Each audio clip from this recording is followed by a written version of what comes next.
Hello, I'm Katie Campbell. I'm the director of the Sandwich Glass Museum in Sandwich, Massachusetts on Cape Cod.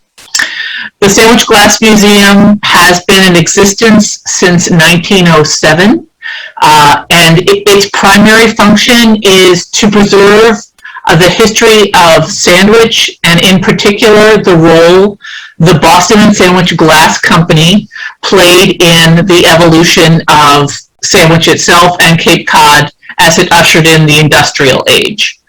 The Sandwich was the first town on Cape Cod, established in 1637. Many years later, a gentleman by the name of Deming Jarvis, who was an importer, exporter, and glass factory owner in Boston, came down here to shoot and hunt, like many men of his class did at that time. And he became enamored of Sandwich and started to think that it would be the perfect place for a glass factory in a non-urban setting. Primarily because Cape Cod at that time was completely forested, and wood was the fuel source for glass furnaces, plus its proximity to Boston for importing and exporting of materials and goods. And then a secondary note, the marsh grass that grew along the edge of the ocean was used for free packing material for the glass. The sand, which is the primary ingredient in glass, or silica, ironically, was not a factor in choosing Sandwich as a location for the factory, because it has too much iron in it. So the glass would have had a green tinge to it when they were working with clear glass. So that glass actually had to be imported from other places in order to get the clear quality that glass should have. The glass factory opened in 1825 after Deming Jarvis's father died and left him a huge sum of $25,000. Deming took that money and built the factory, and he was confident that he could entice the glass blowers who were working in the city in pretty much squalid conditions to come down and work here in a lovely beachside area, and he was right. The glass blowers came readily and happily. Deming Jarvis and the Boston and Sandwich Glass Company was noted for changing or the patent on the glass press, which was a mechanism which would allow a non-trained glassblower, i.e. the gentleman of Sandwich, to make glass consistently and without error. Deming was afraid he was going to get lynched by the glassblowers for introducing this mechanism, because these people had been apprentices and glassblowers for many years in order to achieve their trade, and they didn't want to be replaced by machine and unskilled labor. But it didn't turn out that way. There was place for both of those things, and the Boston and Sandwich Glass Company made glass that was very ornate and required skill and things that were much more utilitarian and could be mass-produced with the machine.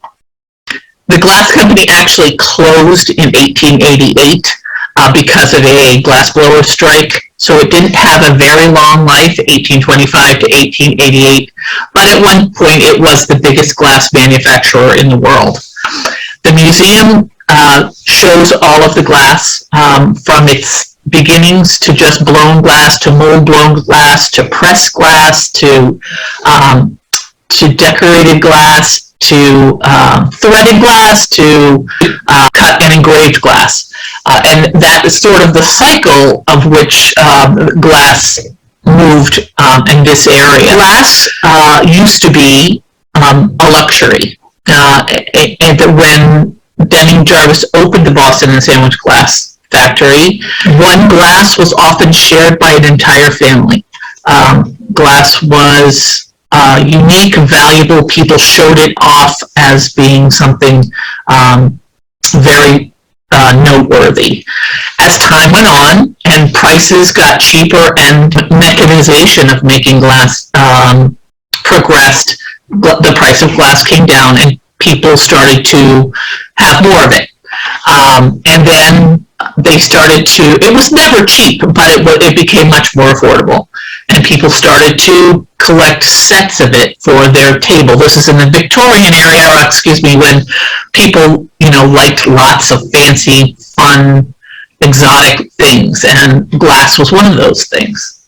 So the museum shows chronologically the evolution of that glass. It is interesting that glass, for me anyway, is one of the few arts, if you will, that started out as a craft or utilitarian and then has morphed into high-end art. Paintings were paintings, but glass started out as a tool, if you will, for everyday life. And after the studio glass movement, later in the 19th century, the 20th century, it's become something quite different, and glass a la Chihuly or other high-end glass blowers make thousands and thousands of dollars for their glass that has no function other than to be beautiful. So I think that's interesting, and we show that juxtaposition here at the museum because as well as showing the historic or the antique glass and its trajectory, we also show contemporary glass that's made here in Sandwich and in the immediate surroundings, because it's made in Sandwich, consequently it's Sandwich glass, not necessarily from the Boston and Sandwich Glass Company. So when visitors come in, they can not only see glass being made in front of them, in front of a furnace, but they can also sort of understand and follow how glass has evolved from this very utilitarian thing and fairly plain to, very ornate, engraved and painted glass, to what we have now with the studio glass movement, which is, all bets are off. You can do whatever you want with glass. And we're pleased to be able to show that. And we think it tells the entire story so people really understand how you got from A to Z, and what all the steps are in between. So our permanent collection right now is about 12,000 pieces of Boston and Sandwich glass. So it is essentially representative of the entire catalog, over the 60 years that the Boston and Sandwich Glass Company was in existence. And while that sounds like it might be boring, it's incredibly varied because, as I said, you start out with bowls and pitchers and glasses, and then you move into things like perfume bottles and pomade bottles and candlesticks, and then you move into the whole lighting trajectory. So remember, lighting started out as candles, beeswax, and then it went through kerosene oil, whale oil, to light bulbs that the Boston and Sandwich Glass Company also made. So you've got sort of this whole story. Parlor lamps, which you may or may not know, were very popular in the Victorian era, and they were lit, but they were very ornate, cut overlay, in many different sizes, some of them, as tall as a small child, like 3 or 4 feet tall, depending on where you had it in your room. And Boston and Sandwich made quite a number of those. As time went on and prices varied and materials got scarcer or more difficult to source, as I said before, the Boston and Sandwich Glass Company clear-cut the Cape. So they had to get their fuel from other places as well as their silica sand. So the prices obviously had to go up to cover those costs. The Boston and Sandwich Glass Company made the decision to back away from utilitarian or everyday glass and concentrate on the more valuable, more expensive, higher price point decorative glass. So this was glass where they would produce a blank or a plain piece of glass, and then their decorating shop would paint it and fire it, and that became very, very popular. Demi Jarvis also brought a number of glass artists or glass blowers from Europe over the term of the factory, including ones from France and Germany, who brought techniques with them that hadn't previously been here in America. So threaded glass started to become very popular. Threaded glass is sort of a regular vessel, and then a thin piece of colored glass is wrapped around the vessel so that it gives it more than one dimension, and it gives it a different texture. Crackle glass was also done, and this was a process that was very tricky, where you had glass and then the temperature was dropped, and that became, then it started to crinkle or crack, and then it was put back in the hot glass again, so that crackle was captured. Also very popular. Vaseware, which is very similar to the Tiffany technique with the iridescent glass and the sort of floral motifs built into the glass. That was also done here in Sandwich. So it was a very diverse offering by the Boston and Sandwich Glass Company.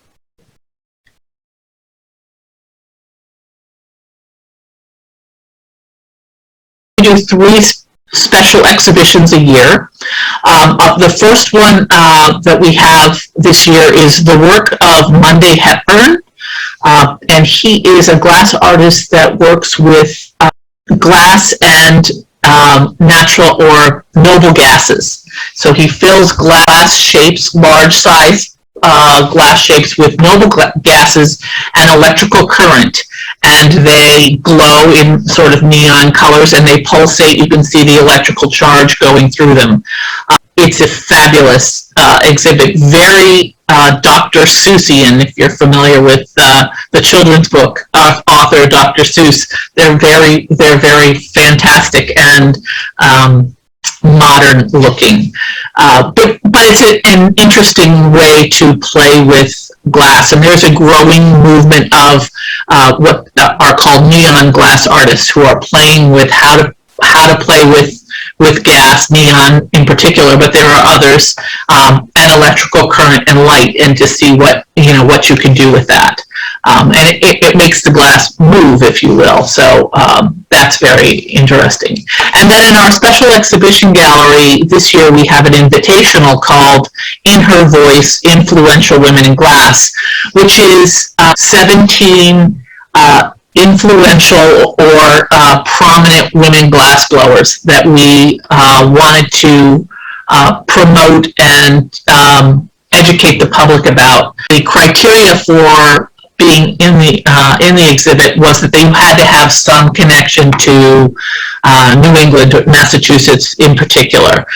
So you either had to have your studio here, you were either born here, or you went to school here. And the exhibition is fantastic. We have the works of Twitsinski and Nancy Callan, Muriel Bass and Randy Solon, and Debbie Tarsitano, Jen Violette, Carrie Gustafson, Yukini Matsumoto, Robin Greeby. All of these are very, very, Kate Rhodes. We have all of these very, very accomplished and essentially groundbreaking women glass blowers shown in one place. So it's a fabulous exhibit, and I encourage you to come and see it before it closes.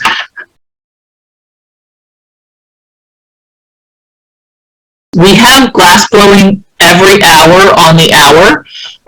We have, so every day visitors can come in and see a live glass blowing demonstration. So it's a chance for guests to get right up close to the very hot furnace, but see the process that goes into making a piece of glass. Our demonstrators explain it step by step, what they're doing and why they're doing what they're doing. But what we find is two things. One, the way glass is made has pretty much stayed the same since forever. It's a ponte, it's a rod, some silica or sand, and fire, and that makes the glass. There's something very pure about that. Also, the second thing is that I think people appreciate, when you buy a piece of handmade, hand-blown glass, something that's not made from a machine but is made by an artist, you get a sense of how much work goes into that glass and how much experience goes into that glass, so that when you're buying, a glass ornament or a vase or a goblet or whatever, you're buying that expertise, that time, that investment, and all of the steps that go through to give you something to drink your wine out of at the end of the day. And that's important too, so that people understand why artists make what they make, sure, for the joy of it, but why it costs what it costs when they sell it at the end of the day. Glass is an enduring medium, but it's also very fragile. How did you decide that glass is what you want to work with? Glass is an integral part of the history of the town where we are. Because the factory was here, because it was so many of the citizens of Sandwich and their descendants were involved in the glass industry in some form or fashion, it just made sense that we would tell that story and tell it well. Moreover, while you're right, glass is probably one of the more fragile art forms,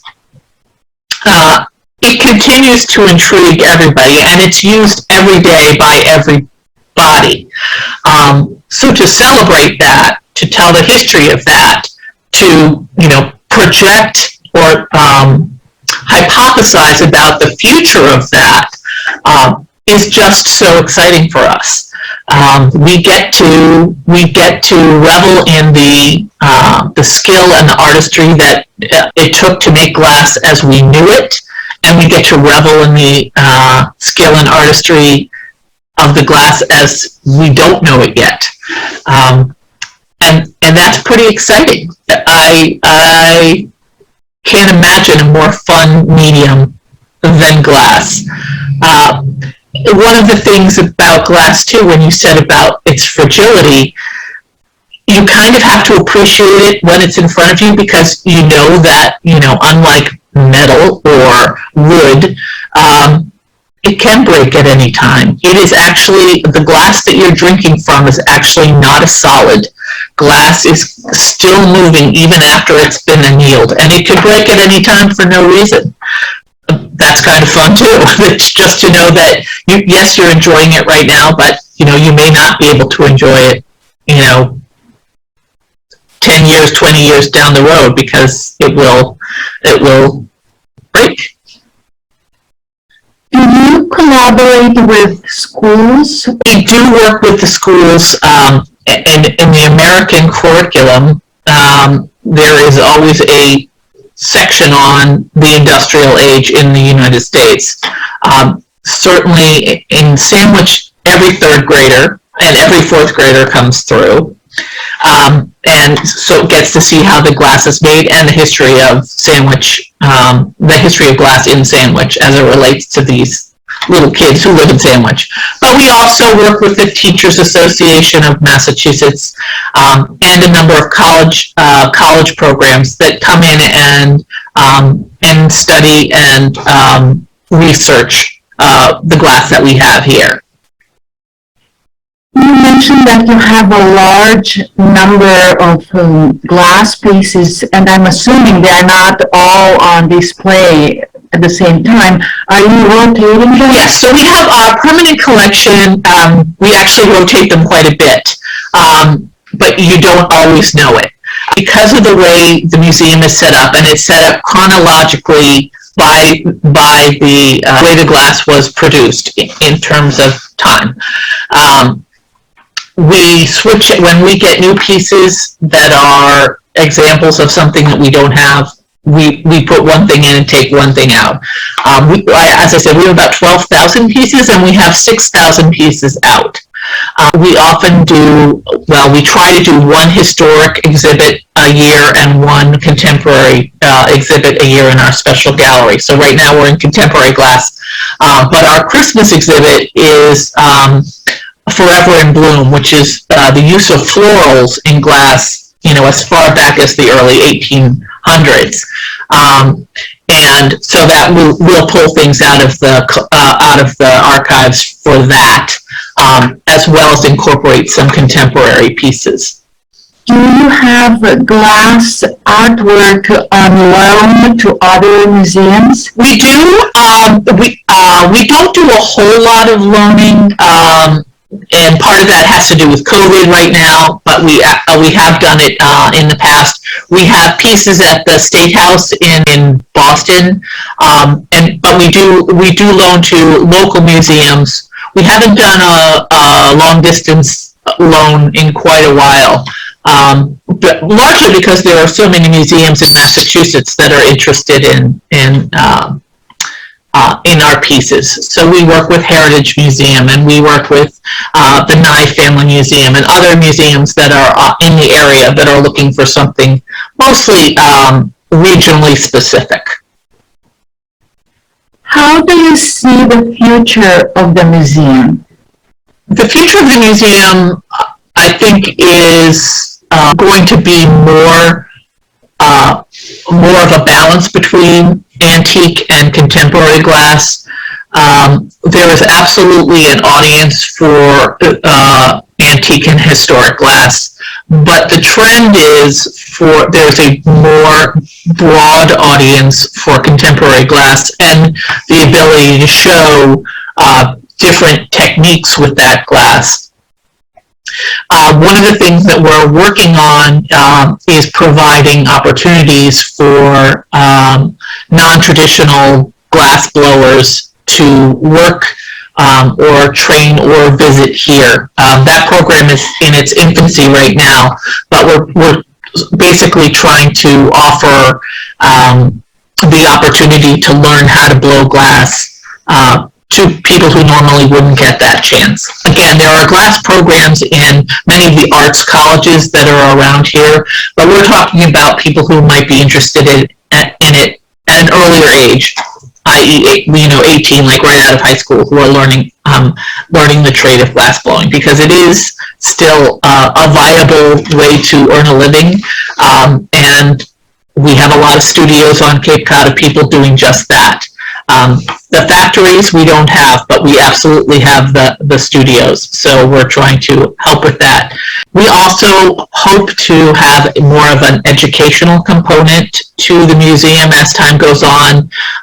There's other types of glass besides blown glass, but flame working, which is glass made with a torch.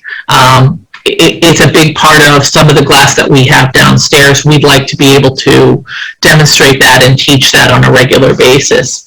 So I see the museum as a sort of a snapshot of the past of Sandwich, but I also see it, see the trajectory as to what is possible and how to make that glass as accessible to everyone as possible.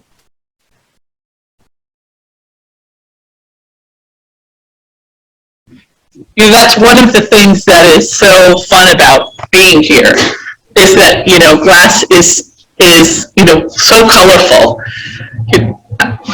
I'm just going to walk this way so you can see some historic glass.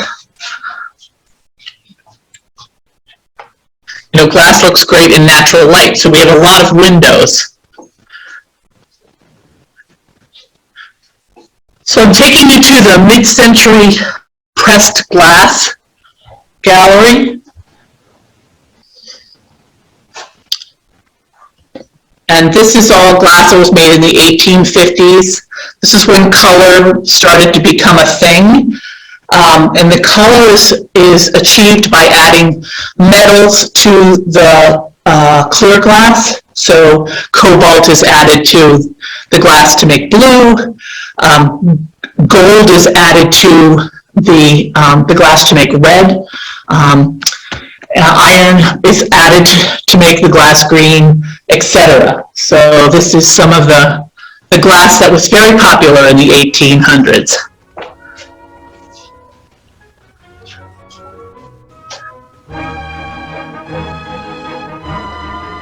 So these are our cologne bottles or perfume bottles, and they're called cut overlay. So it's done by layering glass and cutting away part of it so that you get some clear that comes through and some of the color that comes through. These were often found on ladies' dressing tables.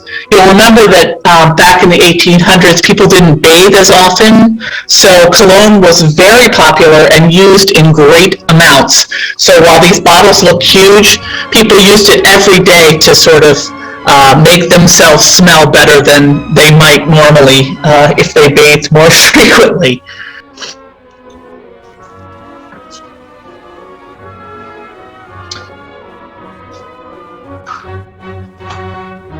So these are some of the lamps that we were talking about, different kinds of lamps, ones that were, that actually had wicks in them, or ones that actually were illuminated when we got closer to the usage of the electric light bulb.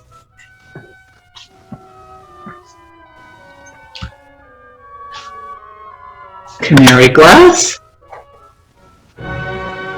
Candlesticks.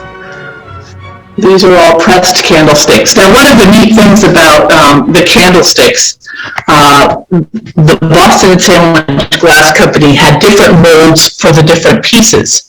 So the top would be one design, the middle would be another design, and the base would be another design. And they were interchangeable so that you could make different designs with the same molds over and over and over again. So this, if you can see here, is a candlestick mold that makes the candles on either side. So the mold is usually wood, and it is carved, and then it's put into packed sand, and then taken out, and then the glass is poured in to get the design.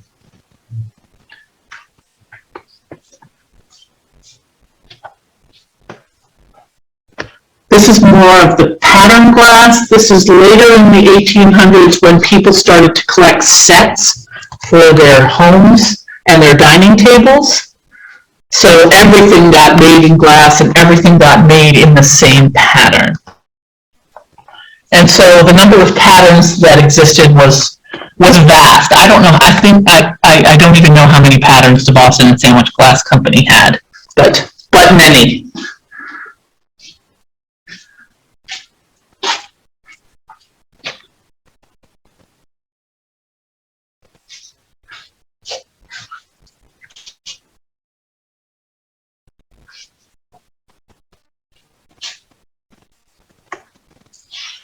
The other interesting thing about the museum is that we have interchanged, or not interchanged, but told the story of the town of Sandwich and its evolution as it relates to the glass. So the Boston and Sandwich Glass factory was alive and well during the Civil War, and that had a very that had an impact on the glass, on both the glass design and the glass makers who were drafted to go fight. So we lost some glass blowers that way, but not too many.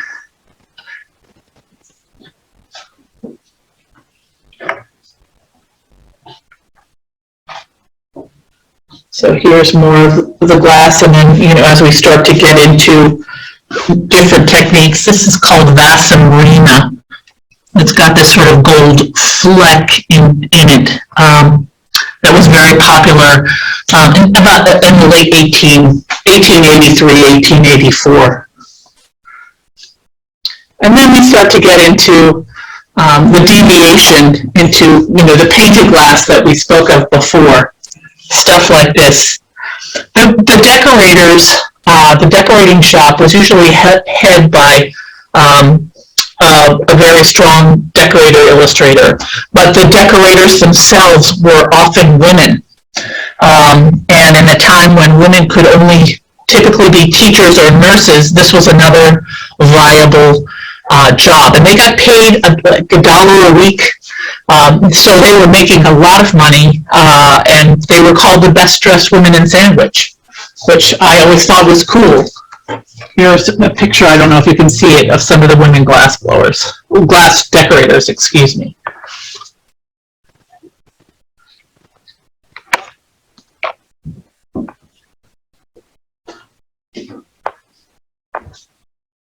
So here's Nicholas Lutz, who was one of the famous French glassblowers that came to Sandwich. He came from Alsace, France in 1866.